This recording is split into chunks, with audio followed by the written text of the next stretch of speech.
Hello everyone, कैसे हो आप सब लोग। स्वागत है आपका एक नई वीडियो में। और आज की वीडियो का टॉपिक होने वाला है कॉलेजेस या यूनिवर्सिटीज़, कौन से ऑप्शन आपको चूज़ करने चाहिए, कॉलेजेस के क्या फ़ायदे हैं, यूनिवर्सिटीज़ के क्या फ़ायदे हैं। और इस टॉपिक में मैं डिस्कस क्यों कर रहा हूँ, इस चीज़ के बारे में बात करेंगे क्योंकि ये अभी का सबसे हॉट टॉपिक हो रखा है कनाडा के अंदर। क्यों?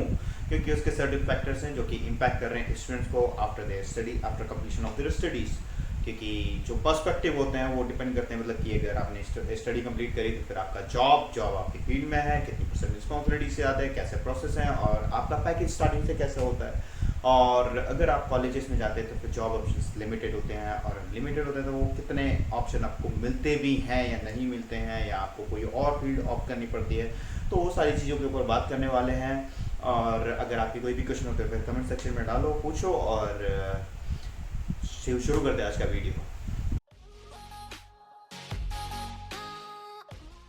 गाइस, जैसे कि मैंने बोला, कॉलेजेस एंड यूनिवर्सिटीज़, आखिर ऐसा क्या रीज़न है जो कि आज इस टॉपिक के ऊपर बात करनी पड़ रही है, और कनाडा में ऐसी क्या सिचुएशन हुई है रिसेंटली जो कि most of the students not choosing a colleges over universities. Because अभी क्या हुआ है कि जितने भी कॉलेजेस हैं they are full of Indian students. 90-95% of students are Indians. Even teachers, faculty, जितने भी आपके कॉलेज के अंदर जो स्टाफ और एकेडमिक के अंदर जितने भी लोग हैं वो सारे के सारे इंडियन हैं। और ऑब्वियसली ओनर्स आर कैनेडियन और white people, but students and the staff are most of them are Indians 95%। और 5% अगर आप देखते तो फिर वो सारे अफ्रीकन या फिर नाइजीरियन, ये ही मिलेंगे आपको। तो इसमें क्या होता है, आपका एक्सपोजर लिमिटेड होता है। अब जो इंडियंस होते हैं वो मोस्ट ऑफ द टाइम उनका यही प्लान होता है कि जॉब करना, वेदर वो पार्ट टाइम हो, फुल टाइम हो, और वो कैश हो, सिम हो। तो उसमें क्या होता है कि हमारा जो माइंड सेट होता है वो उसकी जो कंडीशनिंग होती है वो उसी सिचुएशन के हिसाब से होती है। जो स्पाउस वीज़ा पे आते हैं, जिनके स्पाउस पार्टनर्स होते हैं, उनकी सिचुएशन थोड़ी डिफरेंट होती है, क्योंकि एक बंदा कमा रहा होता है, एक बंदा पढ़ाई कर रहा होता है। बट मैं स्टूडेंट्स की बात कर रहा हूँ। कॉलेजेस में ऐसा क्या होता है कि स्टूडेंट्स को फील्ड में जॉब नहीं मिलती है, एंड आफ्टर दैट उन्हें कोई भी जॉब करनी पड़ती है जो कि अदर देन उनकी फील्ड होती है। तो मसला यही आता है कि एक एक्सपोजर जो मिलना होता है वो एक्सपोजर नहीं मिलता, और जो हमारे आसपास की सराउंडिंग होती है वो होती है लिमिटेड। सारे इंडियंस ही होते हैं, पंजाबी हो गए, गुजराती हो गए, साउथ इंडियन हो गए, साउथ इंडियन में डिफरेंट स्टेट के लोग हुए, वही मिलेंगे आपको। और सबकी एक मेंटालिटी वो कॉमन होती है कि वर्क वर्क वर्क। पढ़ाई से किसी को कोई लेना देना नहीं है। और जो सीरियसली भी पढ़ाई करने आता है तो वो जब यहाँ की सिचुएशन और एनवायरनमेंट के आसपास की सराउंडिंग्स जब देखता है तो फिर वो भी उसी सराउंडिंग के हिसाब से चलना शुरू करता है, क्योंकि उसे ही पता है कि ठीक है मैं पढ़ाई भी करता हूँ सीरियसली, तो फिर उसका क्या फ्रूटफुल है या नहीं है। क्योंकि यहाँ पर अभी जो ऑर्गेनाइजेशन है बड़ी बड़ी, जो यहाँ पर कॉर्पोरेट सेक्टर है या फिर इंडस्ट्रियल सेक्टर है, उन्होंने मोस्ट ऑफ द टाइम उन्हें चूज़ करना होता है जो बंदा होता है वो यूनिवर्सिटी वाला एज़ कम्पेयर टू कॉलेजेस। क्योंकि इनमें क्या होता है कि जो यूनिवर्सिटी का स्टूडेंट होता है ऑब्वियसली वेल क्वालिफाइड, एंड उसकी जो जिस सराउंडिंग्स में उसने पढ़ाई करी है, जिस सिचुएशन में उसने पढ़ाई करी है वो डिफरेंट होती है एज़ कम्पेयर टू कॉलेज। और जो कॉलेज वाला बंदा होता है उसकी बहुत चीज़ों से पता लग जाता है कि हाँ इसको जॉब नहीं देनी है एज़ कम्पेयर टू यूनिवर्सिटी वाले को, तो वो most of the time university वालों को ऑप्ट करते हैं। अभी मैं यहाँ पर GTA एरिया के अंदर हूँ। यहाँ पर जो मेजर यूनिवर्सिटीज़ हैं, university of Waterloo, Laurier, Wilfred and university of gulf. अब इन सारी जितनी भी यूनिवर्सिटीज़ से स्टूडेंट्स आते हैं, मैंने देखा कि हायर मैनेजमेंट जॉब्स जो होती हैं वो यूनिवर्सिटी वाले स्टूडेंट्स को ही होती हैं। और स्टार्टिंग में ही ऐसा नहीं है कि उनके पास एक्सपीरियंस है या नहीं है, वो मैटर नहीं करता। वो यूनिवर्सिटी का टैग जहाँ पर लगा, उनका प्रोग्राम जो भी होता है उस फील्ड से रिलेटेड उन्हें जॉब मिलती है। ऑब्वियसली इंटरव्यू के प्रोसेस एंड प्रोसीजर के थ्रू जाना पड़ता है, बट मोस्ट प्रेफर जो करते हैं ऑर्गेनाइजेशंस, जो भी कॉर्पोरेट सेक्टर होते हैं, वो प्रेफर करते हैं यूनिवर्सिटी वाले स्टूडेंट्स को। अब यहाँ पर क्या होता है कि जितने भी हमारे इंडिया से जो बहुत से लोग आते हैं, उनका कोई प्लान तो होता नहीं है कि वहाँ जाना है। मोस्ट ऑफ द लोग पैसा कमाने के लिए ही आते हैं यहाँ पर, पढ़ाई के लिए कोई नहीं आता। पढ़ाई सिर्फ एक जरिया है कि यहाँ का वीज़ा मिल जाए और यहाँ पर हम आके पैसे कमाएं। बट इसकी वजह से क्या होता है कि गवर्नमेंट वीज़ा तो दे देती है स्टडी का, और वो स्टडी पे फोकस तो उनका 90% का फोकस जॉब पे होता है, बाकी 10% अटेंडेंस की वजह से कॉलेजेस चाहते हैं स्टूडेंट। ये मैं बता रहा हूँ जहाँ पर इसी मैंने भी कॉलेजेस में भी पढ़ाई करी है, और मैं भी सारनिया में लैम्पटन कॉलेज था, वहाँ पर मेरा कैंपस था। बट मोस्ट ऑफ द मेरी स्टडीज़ जो है वो ऑनलाइन ही हुई है। तो अब अभी मैं यहाँ पर कृष्णनगर के अंदर हूँ, तो कॉनिस्टेबल कॉलेज, जिसके बहुत सारे कैंपस हैं। कॉनिस्टेबल कॉलेज ने एक ऐसा सिस्टम बनाया है कि यहाँ पर सिर्फ और सिर्फ स्टूडेंट्स को बुलाना है, पैसे लेने हैं। फैसिलिटीज़ तो कुछ है नहीं यहाँ पर, क्योंकि स्टूडेंट जो होता है यहाँ पर हमें पता है इंडियन किस माइंडसेट से आता है यहाँ पर, तो उसी माइंडसेट का वो फ़ायदा उठाता है। उन्होंने सिर्फ एक बनाया हुआ सिस्टम कॉलेजेस में बुला रहे हैं, project management, business management, global business management और मैकेनिकल के कुछ प्रोग्राम हो गए, जिससे कि आपके कुछ टेक्निकल प्रोग्राम, बस। बाकी जॉब ऑप्शन कुछ भी नहीं है, ना ही कॉलेजेस की कॉनिस्टेबल कॉलेज तो कोई भी जॉब अपॉर्चुनिटीज़ प्रोवाइड नहीं करता है। लिमिटेड यहाँ पर जो ऑर्गेनाइजेशंस हैं उनसे थोड़े से कांटेक्ट होते हैं, और उसमें वो अपने पोर्टल पे दिखाने के लिए सिर्फ कि हाँ अगर आपकी स्टडी कंप्लीट होती है तो फिर आप यहाँ अप्लाई कर सकते हो। बट अगर आप वहाँ पर अप्लाई करोगे तो वहाँ दिखेगा आपको एक ही पोजीशन है और 1000 ऑफ स्टूडेंट्स हैं अप्लाई करने के लिए, और वो आपको प्रेफर नहीं करेंगे। जस्ट उनसे कांटेक्ट होता है कि आपको हमारे पोर्टल पे एक जॉब को पोस्ट कर देनी है, दैट्स इट। वो आपको हायर भी नहीं करेंगे, आप अप्लाई कर दोगे, जस्ट वो पोर्टल पे दिखा होगा कि हाँ अप्लाई, दैट्स इट। आपको एक सेटिस्फेक्शन हो जाती है कि हाँ मैंने एक जॉब अप्लाई करी है। बट हायर वो किसी को नहीं करने वाले, क्योंकि उनको पता है कि उनसे अच्छे ऑप्शन उनके पास और भी अवेलेबल है, यूनिवर्सिटीज़ हैं उनके पास, ऑप्शंस हैं। तो ये कॉलेजेस का धंधा है यहाँ पर। स्टूडेंट्स को, बहुत सारे स्टूडेंट्स को बुला लेते हैं, 1000 स्टूडेंट्स को बुला लेते हैं, 1500 स्टूडेंट्स को बुलाते हैं। अकोमोडेट करने का उनका जो कैपेसिटी है वो है 500 स्टूडेंट्स की। बाकी जो 1000 स्टूडेंट होते हैं वो उनको ऑनलाइन क्लासेस ऐसे रोटेट करके, और उन्हें पता है कि ये बंदे जितने भी स्टूडेंट्स आ रखे हैं वो पढ़ाई करने के लिए नहीं आए, उनको सिर्फ और सिर्फ करना है यहाँ पर जॉब। और जॉब के लिए क्या करते हैं वो इंडियन, साउथ इंडियन या फिर पाकिस्तानी या फिर किसी भी बंदे से ताल्लुक़ करके कैश जॉब ढूंढते हैं, फुल टाइम जॉब करते हैं, दैट्स इट। उनको ये सारी चीज़ें पता है, बहुत अच्छे से जानती है यहाँ पर ये कॉलेजेस का सिस्टम, और गवर्नमेंट भी बहुत अच्छे से जानती है। और जब गवर्नमेंट को ये चीज़ रियली जब पता लगी कि हाँ ऐसा चल रहा है और कॉलेजेस जो होते हैं वो पैसा निकाल रहे हैं बस इनसे, पढ़ाई पे कोई फोकस नहीं है, इतना जो ह्यूमन फोर्स आ रही है यहाँ पर कनाडा के अंदर, इतना माइग्रेट हो रहा है बंदा, तो हमारा जॉब सेक्टर फुलफिल क्यों नहीं हो रहा है, हमें फिर भी इतने बंदों की ज़रूरत क्यों पड़ रही है। ये रियलाइज जब हुआ तो फिर गवर्नमेंट ने कैप लिमिट लगाई। और सबसे बड़ी चीज़, हमारे जो इंडिया से स्टूडेंट्स आते हैं ना, जो जॉब भी कर रहे होंगे वो भी स्टूडेंट का स्टेटस लेके आ जाएंगे, जो 30 साल की उम्र, 35 साल की उम्र हो गई है और वो फिर भी वहाँ पर सेटल हैं, उनकी शादी बच्चे साल में, फिर भी वो भी ये डिसाइड करते हैं पढ़ाई के लिए आते हैं और यहाँ पर जॉब करते हैं, और जो भी वो सारी सेटल लाइफ छोड़ के आते हैं यहाँ पर। और फिर उसके बाद उन्हें रिग्रेट होता है, क्यों? क्योंकि उनका मेन फोकस आता है जॉब, और जॉब यहाँ पर नहीं है। जो वो सोच के आते हैं कि हाँ मेरे को ऑलरेडी एक्सपीरियंस है कॉर्पोरेट सेक्टर का, आईटी सेक्टर का, या फिर किसी भी इंडस्ट्रियल सेक्टर का, लेकिन जॉब ऐसे नहीं मिलती यहाँ पर। यहाँ पर आपको एक कैनेडियन एक्सपीरियंस चाहिए, जो कि कैनेडियन स्टैंडर्ड्स के हिसाब से एक्सपीरियंस होता है, तभी वो आपको प्रेफर करेंगे। जब यहाँ स्टूडेंट्स के लिए जॉब नहीं है तो आपको कैसे मिल सकती है यहाँ पर। तो यही मेरा कहने वीडियो बनाने का रीज़न यही था। अगर आप पढ़ने के लिए आ रहे हो तो यूनिवर्सिटीज़ ही चूज़ करना as compare to colleges. Colleges ने धंधा बना रखा है। अभी यहाँ पर प्रोटेस्ट चल रहे हैं ब्रैम्पटन और मिसिसागा की साइड, क्योंकि कॉलेजेस ने क्या करा होगा, सिर्फ कुछ फ्लोर खरीद रखे बिल्डिंग्स के अंदर, और वहाँ पर स्टूडेंट्स को क्लासेस दे रहे हैं। सिनेमा हॉल में भी क्लासेस देते हैं, या थिएटर के अंदर क्लासेस होती है। नोवा स्कॉशिया के अंदर भी केप ब्रेटन यूनिवर्सिटी का केस आया था, वो आई थिंक 2023 के अंदर टाइम पे आया था ये केस, कि वहाँ कॉलेज के अंदर या स्पेस नहीं था, तो वहाँ स्टूडेंट्स को थिएटर में क्लासेस दे रहे थे। और इतने बंदे ऑक्यूपाई कर लेते हैं, इतने बंदों को अप्रूवल दे देती है, ऑफर लेटर देते हैं कॉलेजेस, और गवर्नमेंट भी वीज़ा देती है। गवर्नमेंट को लगता है ठीक है हमारे जो कॉलेजेस हैं हमारे साथ वर्क कर रहे हैं और ये कभी गलत नहीं करेंगे, तो फिर उनको दे देती है वीज़ा।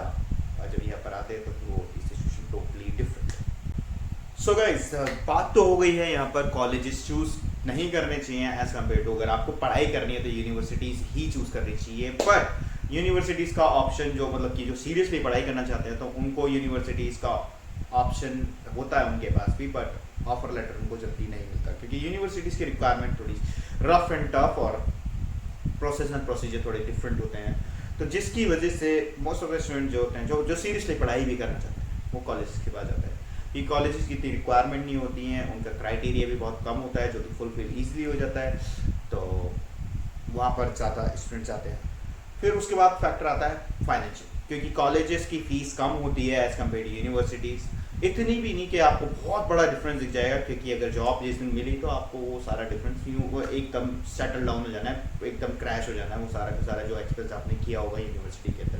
क्योंकि कॉलेज में आप करोगे 35,000 तो फिर यूनिवर्सिटी में आप करोगे 50,000 in case I don't know the exact amount of for the programs in universities, but थोड़ा ठीक है 15,000 का फ़र्क मानते हैं। लेकिन अगर वहीं पे कॉलेज में आपने स्टडी करी 2 इयर्स का प्रोग्राम किया, डिप्लोमा प्रोग्राम किया या फिर पोस्ट ग्रेजुएट डिप्लोमा जो भी प्रोग्राम करते हैं आप, उसके बाद आपको ऑन द स्पॉट जॉब नहीं मिलती है, और वहीं एज़ कम्पेयर टू यूनिवर्सिटी वहाँ पर हमने 2 इयर्स का प्रोग्राम किया और जॉब आपको विद इन फर्स्ट 3 मंथ्स आपको जॉब मिल जाती है, इन कैंपस रिक्रूटमेंट हो जाती है, हायर कर लेते हैं। तो आप वो 1 साल भी अगर वो जॉब करोगे ना, वो सारा का सारा जितना आपने एक्स्ट्रा एक्सपेंड किया है वो वहाँ से बहुत सारी रिटर्न आनी है। और वहीं पे अगर कॉलेजेस में, क्योंकि जॉब ऑप्शंस बहुत कम होते हैं और चांसेस बहुत कम होते हैं कि आपको जॉब मिल जाए फ़ौरन आपके ही फील्ड में, तो वहाँ आप 1-2 साल वेट करते हैं, जिसकी वजह से आपका वो सारा जितना आपने 35,000 करा है वो भी गया, और जो आप फ्यूचर में करने वाले थे कॉलेज यूनिवर्सिटीज़ के लिए वो भी गया। ठीक है, तो मैं इसलिए बोल रहा हूँ कि यूनिवर्सिटीज़ अगर आपको पढ़ाई करनी है तो यूनिवर्सिटीज़ ही चूज़ करना, क्योंकि मास्टर्स प्रोग्राम की वैल्यू है। और मास्टर्स करने का एक फ़ायदा और है, अगर आपने मास्टर्स प्रोग्राम यहाँ पर किया या बैचलर्स भी करते हो, यहाँ 4 इयर्स का बैचलर्स होता है, 3 इयर्स का ही बैचलर्स होता है, अगर आपने बैचलर्स प्रोग्राम किया तो उसके पॉइंट्स ज़्यादा होते हैं और उनके PNP प्रोग्राम ज़्यादा होते हैं।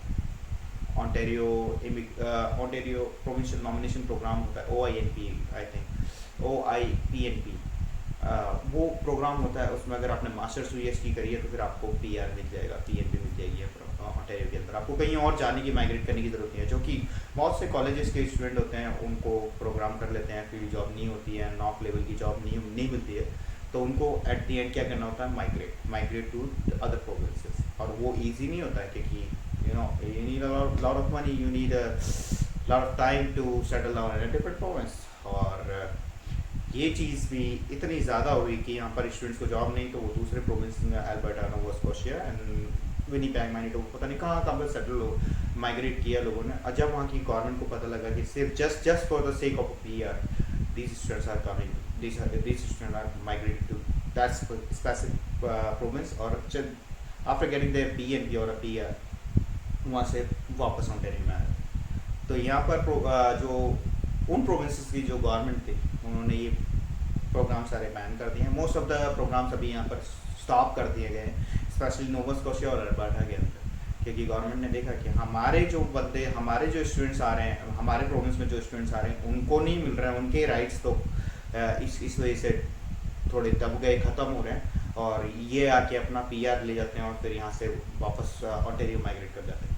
तो इस चीज़ को देखते हुए PNP उन प्रोग्राम्स में बंद हो गई है, और बहुत सारा माइग्रेशन भी हो गया था, तो उसको सेटल डाउन करने के लिए ये स्टेप लिया उन प्रोविंस ने, और अच्छा किया, क्योंकि अगर आप यहाँ पर आ रहे हो तो फिर आपको सीरियस होना पड़ेगा, क्योंकि पढ़ाई करनी है, पढ़ाई के लिए ही आते हो आप, बहाना बना के मत आओ कि पढ़ाई करनी है और पढ़ाई की बजाय आप कुछ और करते हो। तो पढ़ाई करनी है और यूनिवर्सिटीज़ को ज़्यादा टारगेट करो, क्योंकि कॉलेजेस का सिस्टम यहाँ पर बिल्कुल ही बेकार है। मैं नहीं कहूँगा कि आप कॉलेजेस आओ, कॉलेजेस में एडमिशन लो, कोई भी प्रोग्राम होता है आप सोचते हो मैं सीरियस होकर पढ़ाई करूँगा, यहाँ एनवायरनमेंट सेट नहीं है, और 95% आपको इंडियन ही मिलने वाले हैं, और आपको यहाँ हिंदी, अगर आप पंजाबी हो तो हिंदी सीखनी पड़ेगी, और पंजाबी सीखनी पड़ेगी, और गुजराती सीखनी पड़ेगी, वरना आपका काम नहीं चलेगा यहाँ पर, क्योंकि इंडियन ही मिलेंगे हर जगह पर। टीम हॉर्टन्स जाओगे, डॉलरामा जाओगे, वॉलमार्ट जाओगे, कहीं भी जाओगे आपको वही लैंग्वेज, आपको एक्सपोजर का तो कोई मतलब ही नहीं बनता कि एक्सपोजर मिलेगा कनाडा के अंदर के, हाँ ठीक है भाई गोरा मिलेगा, गोरी मिलेगी है, उनसे बात करेंगे, उनके एक्सपोजर में रहेंगे, उनका कल्चर सीखेंगे, ऐसा कुछ भी नहीं होने वाला है यहाँ पर, क्योंकि इंडियंस बहुत ज़्यादा हो गए। और ये चीज़ मैं कहीं ना कहीं यही बोलता हूँ, हम जो एक्सपेक्टेशन लेके आते हैं ये भी हमारी ख़राब हो जाती है एक्सपेक्टेशन। हम सोचते हैं चलो ठीक है अपना एक कंफर्ट जोन बन जाता है इंडियंस है, लेकिन वो कंफर्ट जोन इंडिया से ही छोड़ के आप आए थे, तो फिर यहाँ पर आके फिर दोबारा वो बन जाएगा। तो फ़ायदा क्या है इस चीज़ का, क्या मतलब ये कि आपका डिफरेंस क्या है उस चीज़ को कि आप इंडिया से माइग्रेट यहाँ करते हो और वापस ही इंडिया आ गए, वापस ही उसी कल्चर।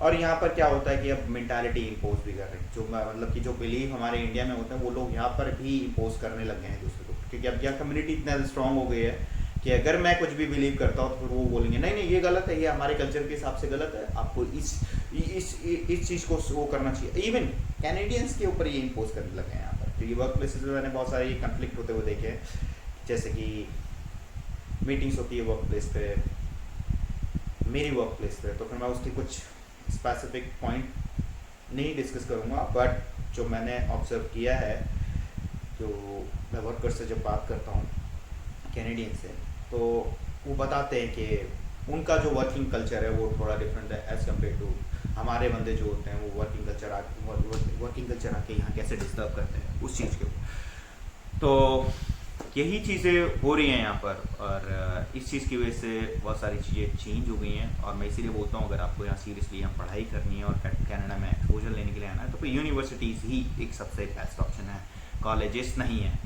चाहे वो आप कोई सा भी कॉलेज लो, कि हम्बर कॉलेज है, नहीं सेंटिनल कॉलेज है, आपको मिलेंगे वही 95% इंडियंस ही। इवन स्टाफ में भी टीचर्स भी वही होंगे आपके। कॉनिस्टोगा के अंदर जो टीचर्स है वो 50% ऑफ स्टाफ जो है वो इंडियंस है। तो आप सोचो तो फिर आपकी एक्सपेक्टेशन क्या होगी कि यार इससे बेहतर तो मैं इंडिया में इतना स्पेंड करके अपनी कोई अच्छे प्रोग्राम में एडमिशन लेता, कुछ अच्छे प्रोग्राम को करता। तो यही रीज़न है कि मैं बोलता हूँ आपको कि यूनिवर्सिटी ऑफ करना है as compare to colleges. PR मिल जाएगा, जॉब मिल जाएगी, लाइफ जल्दी सेटल हो जाएगी। वरना तो यहाँ पर भागते रहोगे PR के लिए, जॉब के लिए, पैसा बचाओगे और पीस ऑफ माइंड नहीं होगी, क्योंकि आप उसी सराउंडिंग में रहोगे, और वो जब तक वो सराउंडिंग से दूर नहीं होगे तब तक आपको पीस ऑफ माइंड और कंफर्ट जोन नहीं आने वाला। तो यही थी आज की वीडियो, और मैं चाहता हूँ कि आप लोग इस चीज़ के ऊपर क्वेश्चन पूछो कमेंट सेक्शन के अंदर कि कैसे करना है, और आपके कोई भी डाउट होते हैं डॉक्यूमेंट्स के रिगार्डिंग, प्रोसेस के रिगार्डिंग। अभी मैं नेक्स्ट वीडियो जो बनाने वाला हूँ उस चीज़ के ऊपर कि कंसल्टेंसी जो होती हैं वो बहुत से स्टूडेंट्स को यहाँ पर भेज देती हैं, वो कॉलेज का ही ऑप्शन देती है, जबकि ऐसा नहीं है। यूनिवर्सिटीज़ भी ओपन है, ठीक है, प्रोसेस थोड़े से टफ है, डॉक्यूमेंट्स की रिक्वायरमेंट थोड़ी सी ज़्यादा है, बट इतना नहीं है कि आपको नहीं मिलेगा यहाँ पर। क्योंकि ठीक है, हम इंडिया में 12th करके आते हैं तो सोचते हैं कि नहीं यार यहाँ पर यूनिवर्सिटीज़ या कॉलेज में एडमिशन नहीं मिलेगा, ऐसा कुछ नहीं है। अगर आप 12th करके आते हो तब भी आ जाओ, लेकिन वो बेहतर ये होता है कि आप अपना बैचलर्स करके आओ, एक लाइफ का एक्सपीरियंस लेके आओ, कि स्टूडेंट्स लाइफ में जो एक आप अडल्ट लाइफ में जाते हो तो कॉलेज से हम थोड़ा सा एक्सपीरियंस लेके आते हैं, यूनिवर्सिटी से, इंडिया से बैचलर्स करने के बाद एक एक्सपीरियंस, एक कंडीशनिंग हो चुकी होती है, एक टफ टाइम देख चुके होते हैं कि पेरेंट्स के बिना और फैमिली के बिना कैसे रहना है, और पढ़ाई और चीज़ें कैसे बैलेंस आउट करनी है। तो जब आप बैचलर्स करके आते हो तो वो चीज़ें यहाँ पर ईजिली फिगर आउट कर लेते हो, ठीक है, लाइफ में इतना प्रॉब्लम्स नहीं आती है। जो बैचलर्स करने के लिए डायरेक्ट आते हैं 12th के बाद, तो उनको थोड़ा सा टफ होता है, होम सिकनेस, एंजाइटी, डिप्रेशन और बहुत सारी चीज़ें, और पूरा का पूरा एनवायरनमेंट चेंज हो गया है ना, तो उनके लिए थोड़ा टफ होता है। But as early as possible is good, ठीक है। बैचलर्स के बाद आओ तो ठीक है, आप चीज़ें टैकल डाउन कर सकते हो, अच्छे से अपने डिसीजन ले सकते हो लाइफ के अंदर, क्योंकि यहाँ you are on your own, यहाँ पर कोई नहीं होता, आपको डिसीजन खुद लेने पड़ेंगे। तो अपनी अगर आप बैचलर्स करके आते हो, वेल एंड गुड। और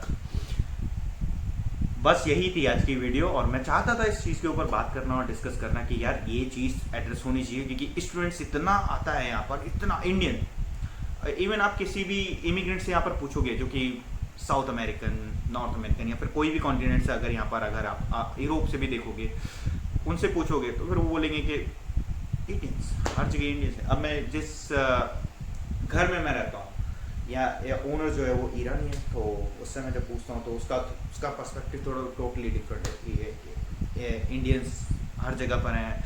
इवन रियल एस्टेट सेक्टर भी चेंज हो गया है यहाँ पर, उसके प्राइसेस कैसे बढ़ रहे हैं यहाँ पर, ठीक है, और जो कार्स के प्राइसेस हैं वो कैसे डिस्टर्ब हो रहे हैं इस चीज़ की वजह से, क्योंकि आपने जो बहुत सारी चीज़ें हैं जो बात करने के लिए हम इस चीज़ में जाएंगे, बहुत डीप डाउन ये बातें हो जाएंगी। तो बस मेरा मेन फोकस यही था, आप यूनिवर्सिटीज ऑप्ट करें एज कम्पेयर टू कॉलेजेस, क्योंकि उसके बहुत सारे फायदे हैं, PR एंड जॉब, और वर्क लाइफ बैलेंस, बहुत सारी चीज़ें, और आपको पीस ऑफ माइंड भी रहेगी और एक्सपोजर भी मिलेगा लाइफ के अंदर। तो वो चीज़ करें, और अगर कोई भी आपको कोई भी अगर क्वेश्चन होता है माइंड में तो कमेंट सेक्शन के अंदर डालें, बात करते हैं और शॉर्ट आउट करते हैं। ठीक है, thanks for watching video, see you next time.